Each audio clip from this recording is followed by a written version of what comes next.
Hello friends, तो कैसे हैं आप सब। उम्मीद करती हूँ कि आप सब बहुत अच्छे होंगे। तो आज हम टॉपिक करेंगे इंट्रोडक्शन टू फार्मा। ठीक है, इंट्रोडक्शन पढ़ेंगे, अब पूरी फार्मा करेंगे धीरे धीरे करके। अब फार्माकोलॉजी को हमने दो पार्ट्स में डिवाइड कर दिया। फार्मा का मतलब होता है ड्रग, कोलॉजी का मतलब होता है स्टडी, यानी कि ड्रग्स की स्टडी। ठीक है, और जो ये वर्ड था हमने कहाँ से लिया था, ग्रीक लैंग्वेज से लिया गया है। ठीक है, उसके बाद ड्रग ड्रग जो वर्ड है वो ड्रैगवा से लिया गया है और ये फ्रेंच की लैंग्वेज है। ठीक है, ड्रैगवा ये कहाँ से आया, ये मॉडिफाइड वर्ड है किसका, ड्राई हर्ब का, जो कि क्या थी, हमारी फर्स्ट मेडिसिन कहलाती है। अब आगे नेक्स्ट क्वेश्चन है हमारे पास, फादर ऑफ फार्माकोलॉजी वर्ल्ड, कौन है फादर, तो उसका नाम है ऑसवर्ल्ड स्किंडबर्ग। सेकंड है फादर ऑफ फार्माकोलॉजी, फार्माकोलॉजी का फादर है Ramnath Chopra. Father of medicine है Hippocrates. Father of Indian medicine है आचार्य चरका। और फादर ऑफ सर्जरी है सुश्रुता। ठीक है, आपके 5 क्वेश्चन ही आपके हर पेपर में आपको दिखाई देते हैं जब आप फार्मा का पेपर देते हो, इंपॉर्टेंट है ये एग्जाम पॉइंट ऑफ व्यू से। अब आता है हमारा फार्माकोलॉजी। अब फार्माकोलॉजी को दो पार्ट्स में डिवाइड किया जाता है, एक तो होता है फार्माकोकाइनेटिक्स और दूसरा होता है फार्माकोडायनामिक्स। अब फार्माकोकाइनेटिक्स क्या होता है कि ड्रग्स का एब्जॉर्प्शन कैसे कैसे होता है, अगर जब हम दवाई ले रहे हैं तो कैसे कैसे होगा, जैसे कि ADME। अब ये आपके की पॉइंट्स हैं, आप याद रखना कैसे। ए से होता है एब्जॉर्प्शन, अब दवाई लोगे तो अब्जॉर्ब होगी, फिर जाके कहाँ डिस्ट्रीब्यूट होती है। ठीक है, और फिर मेटाबॉलिज्म कैसे होगा, और फिर वो हमारी बॉडी के थ्रू बाहर कैसे निकलेगी, एक्सक्रीशन कैसे होगा, ये जो होता है वो फार्माकोकाइनेटिक्स कहलाता है। अब हमारी बात आती है फार्माकोडायनेमिक्स की। फार्माकोडायनेमिक्स यानी कि हमने दवाई तो ले ली है, उसके बाद हमारी बॉडी पे क्या क्या चेंजेस आते हैं। ठीक है, जैसे कि पावर या फिर effect, reach after body change physiological, वही है कि जाने के बाद, अब जब हमने गोली ले ली है तो उसके बाद क्या फिजियोलॉजिकल और बायोलॉजिकल चेंजेस हमें देखने को मिलते हैं। ठीक है,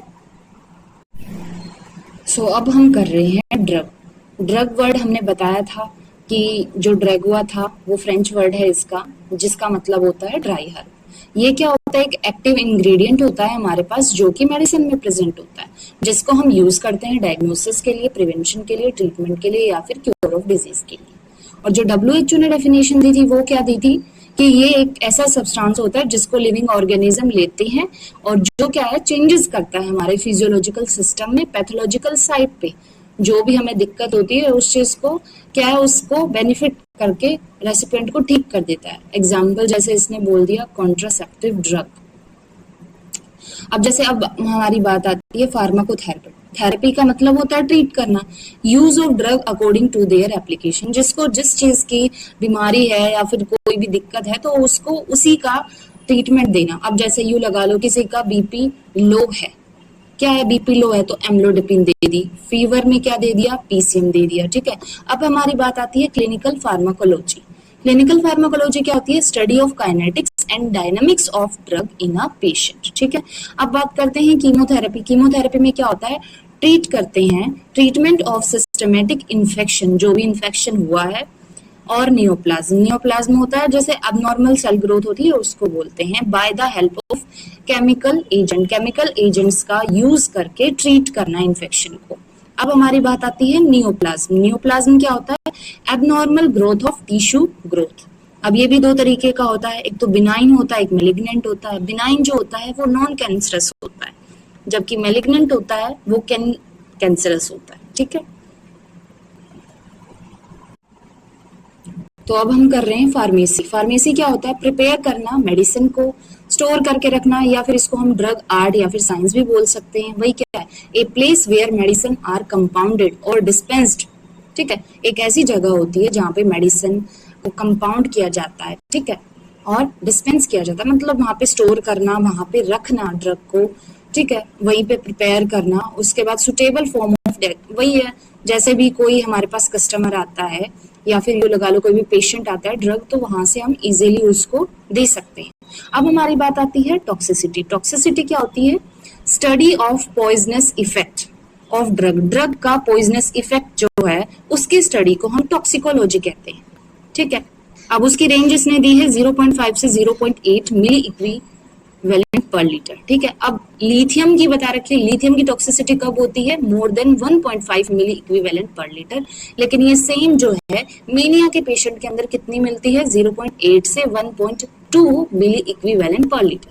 अब नोमेनक्लेचर क्या होगा ड्रग का, जैसे केमिकल नोमेनक्लेचर, ये आपको फुल फॉर्म दी गई है IUPAC, international union of pure and applied chemistry. Example इसमें दे रखा है acetyl acyclic acid, salicylic acid sorry. अब जेनरिक नेम जो होगा इसका, अब जेनरिक नेम जो क्या होता है, वैसे तो जेनरिक नेम से कई लोगों को याद रहता है, नहीं रहता, लेकिन सब में सॉल्ट डिफरेंट डिफरेंट होते हैं, ठीक है। जैसे एग्जाम्पल मैंने एस्पिरिन दिया है।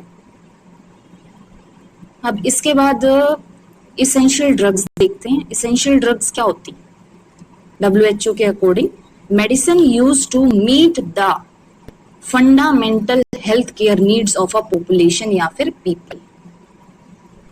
इसेंशियल ड्रग्स वो ड्रग्स होती हैं अगर किसी पेशेंट को हार्ट की कंडीशन है तो उसके अकॉर्डिंग अगर हम उसको मेडिकेशन प्रोवाइड कर रहे हैं, उसकी नीड्स को मीट कर रहे हैं, फुलफिल कर रहे हैं, तो वो इसेंशियल ड्रग्स कहलाएंगे, ठीक है। तो अभी पहले भी हमने इसेंशियल ड्रग्स किया था, तो उसी का ये मैंने कंटिन्यू किया है।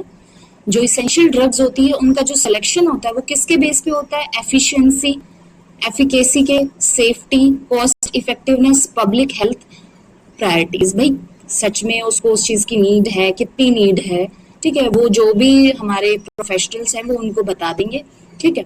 उसके बाद आ जाता है India produce national drug list, जो इंडिया ने प्रोड्यूस की थी नेशनल ड्रग लिस्ट, वो कब की थी, 1996 में।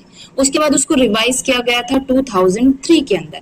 उसके बाद national list of essential medicine drug, तो उसके अंदर जो लिस्ट है ना हमारी इसेंशियल मेडिसिन की, उसमें टोटल हमारे पास 354 मेडिकेशंस मिलेंगी, ठीक है।